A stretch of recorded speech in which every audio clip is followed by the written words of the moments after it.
What's up, you guys? Steve here with your stimulus check update and stimulus package update. And over the weekend, a lot unfolded as we heard directly from President Joe Biden, who said, get this done, get the stimulus package done. So you guys, right now, all eyes are on the Senate. The ball is in their court, and we're hearing that they're planning on passing it this week. So in this video, I'm going to get you caught up on some video footage and articles that are going to let us know the new schedule moving forward and when we could expect to see this pass for the unemployment extension, the stimulus checks, and the child tax credit. So we're going to go ahead and dive right in.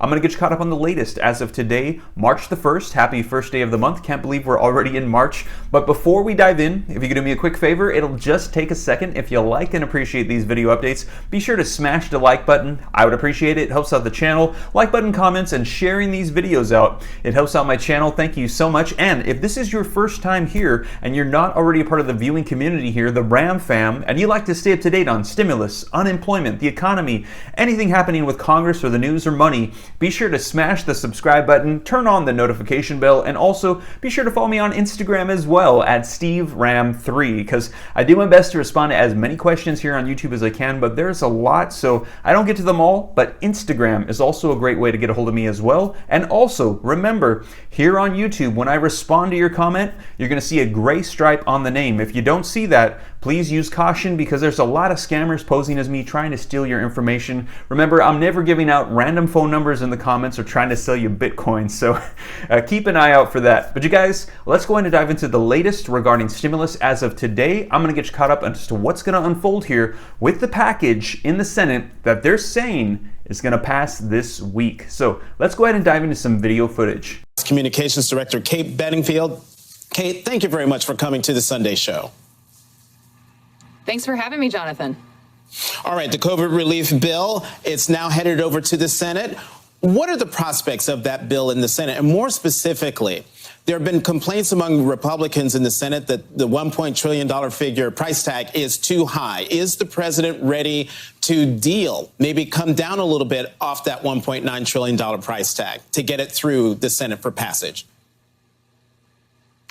Well, Jonathan, the president has met with Republicans throughout this process. He hosted Republican senators in the Oval Office early on as we were beginning the work of getting this bill passed. He's open to hearing Republican ideas and thoughts and ideas on how we can move forward.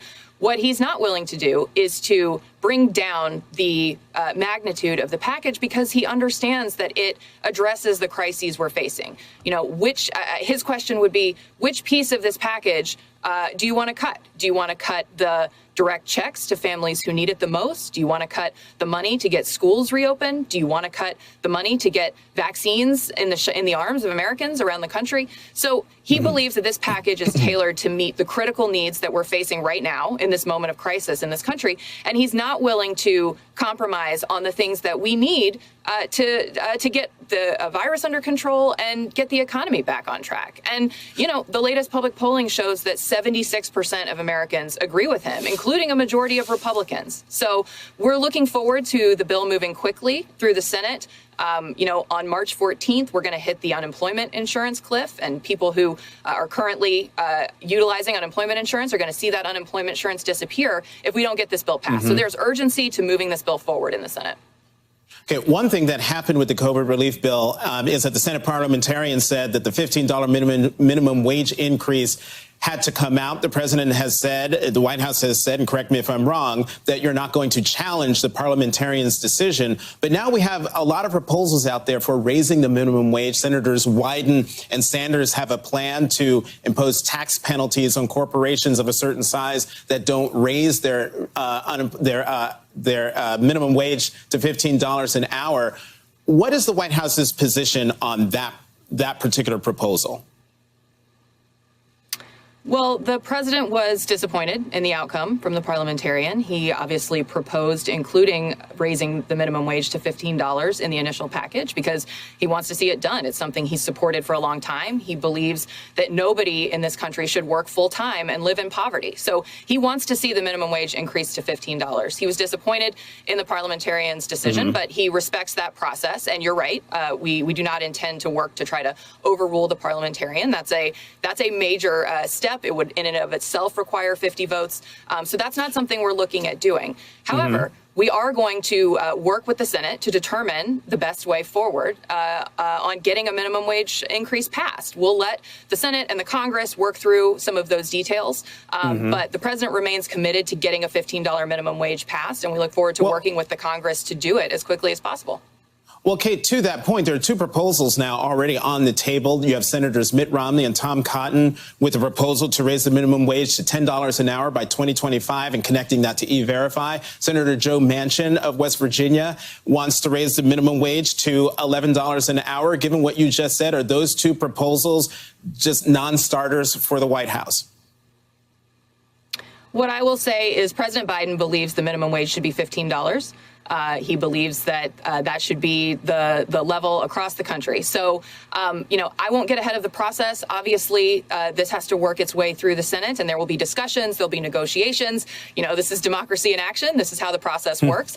So I won't get ahead of that process, but I will reiterate that President Biden is committed to raising the minimum wage to $15 an hour in this country. Well, there you guys have it. Let me know your thoughts in the comments down below. But just my personal opinion, I think discussing the $15 per hour minimum wage at this point is a moot point. The Senate parliamentarian has already deemed it a non-reconciliation item. So if they're going to pass this bill through reconciliation, which I think is the only way it's going to pass, they're going to have to pull it out unless they're willing to challenge the parliamentarian's decision, which they said they're not going to do. So if they want to keep that in there, they're going to have to pass the entire bill through the regular process, which means not 51 but 60 votes to pass in the Senate, meaning they're going to need to get 10 Republicans on board. And we already saw there are not 10 Republicans willing to support this. So the only way this bill is going to pass is through reconciliation, which means that $15 per hour minimum wage, it has to come out and has to be passed in a separate bill, maybe a standalone later on. But that's just my personal opinion. Let me know your thoughts in the comments down below. And also, though, we heard, as we saw this weekend, from the president, and he said, we need to get this done right away. There's no time for delay, which translates, in my opinion, to get the $15 per hour out and pass the bill. But let's take a look at what he had to say. We have no time to waste. If we act now, decisively, quickly, and boldly, we can finally get ahead of this virus. We can finally get our economy moving again. And the people of this country have suffered far too much for too long. We need to relieve that suffering. The American Rescue Plan does just that. It relieves the suffering, and it's time to act. The president's first major piece of legislation since taking office, narrowly passing the House largely along party lines. This coming as a third coronavirus vaccine could be authorized for emergency use in the U.S. at any moment now. The Food and Drug Administration is expected to soon grant emergency use authorization for Johnson & Johnson's COVID-19 vaccine. The company says once it's given the green light, it could ship out nearly 4 million doses as early as next week. All right, let's begin with the so-called American Rescue Plan. Suzanne Malveaux is on Capitol Hill. Joe Johns is at the White House. So, Joe, let's go to you first. The president kept it pretty short and sweet in this address to the nation this morning. Tell us about his message. Really was, wasn't it? Just about 2 minutes long, maybe a little bit under. Very short and sweet. And one of the things that is pretty clear from that speech is that the president took just enough time to praise the bill, praise the Democrats in the House of Representatives for passing it, and to push members of the United States Senate to do the very same thing. Also clear that the president has not given up hope on trying to cobble together at least a semblance of Republican support for this bill as it makes its way through up on Capitol Hill. Listen. We're one step closer to vaccinating the nation. We're one step closer to putting $1,400 in the pockets of Americans. We're one step closer to extending unemployment benefits for millions of Americans who are shortly going to lose them.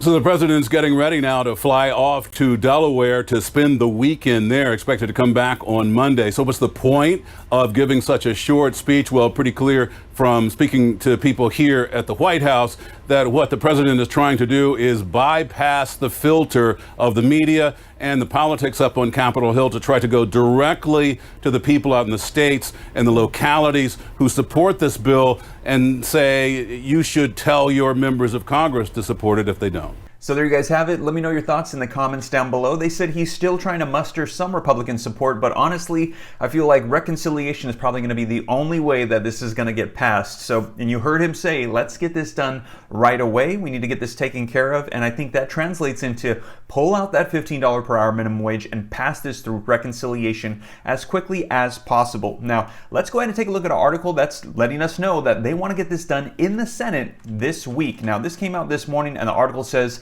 stimulus negotiations. Pressure turns to the Senate to close a deal on pandemic relief. And as you know, they're going to have to pull out that $15 per hour minimum wage and pass it through the reconciliation process. And they need to do this by March 14th. That's the deadline, the cutoff for federal unemployment benefits. That's when the extension ends. So if people are going to continue on PUA and PEUC, Congress is going to have to pass an extension before that timeline to keep them going. Otherwise, millions of people are going to be losing their benefits overnight. Now, here's the next steps forward for the package.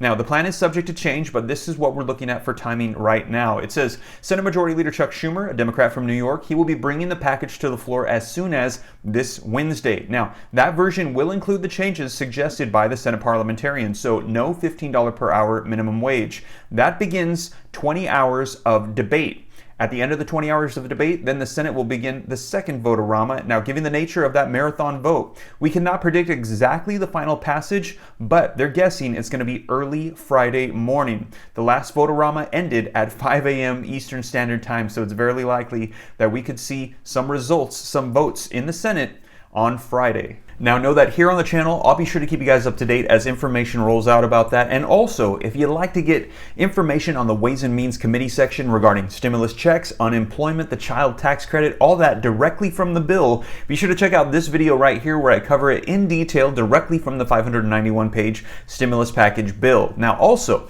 if you want to get specific details on the stimulus checks, eligibility, income requirements, all those things, are the checks going to be garnished, who's going to be included, be sure to check out this video right here where I also go into detail specifically from the bill regarding stimulus checks. And you guys, I'll be sure to keep you up to date as more information rolls out. Once again, if you made it this far and you haven't already, take a second to smash the like button. I would appreciate it. It helps out the channel. And also, if you're not already part of the viewing community and you'd like to join to stay up to date on everything rolling out, hit that subscribe button, turn on the notification bell, and also be sure to follow me on Instagram as well at SteveRam3. Well, you guys, I hope this reaches you well. I hope you're having a blessed first day of the month, and I'll be sure to keep you guys up to date. Take care. God bless. This is Steve.